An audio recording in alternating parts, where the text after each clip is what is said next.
Ni Januari 16, 2026, siku ya Ijumaa, kutoka Posta, mtaa wa Azikiwe, lipo jengo la NSSF, ambapo majira saa 6 dakika 20 tunapita maeneo haya, tukaona habari ya moto kuwaka na jengo lilikuwa linafoka moshi kweli. Lakini jeshi la zimamoto na uokoaji baadaye liliweza kufika kwa mapema na kuweza kudhibiti na kuzima moto huo, huku majeruhi wakiwa wameokolewa.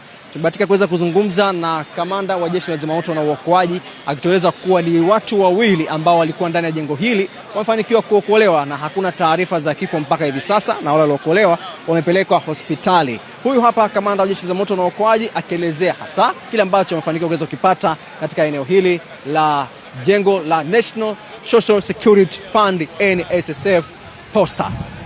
Kwa majina naitwa mkaguzi msaidizi wa zimamoto na uokoaji Frank Mwalongo kutoka jeshi la zimamoto na uokoaji Ilala. Leo tarehe 16 Januari 2026 majira ya saa 6:15 tulipokea wito wa dharura wa ajali ya moto katika jengo la NSSF hapa mtaa wa Azikiwe na Samora, na tulifika kwa wakati na kuweza kupambana na moto huo, lakini pia majeruhi wawili wameweza kuokolewa na kupelekwa hospitali ya Mnazi Mmoja kwa ajili ya kupatiwa huduma ya kwanza.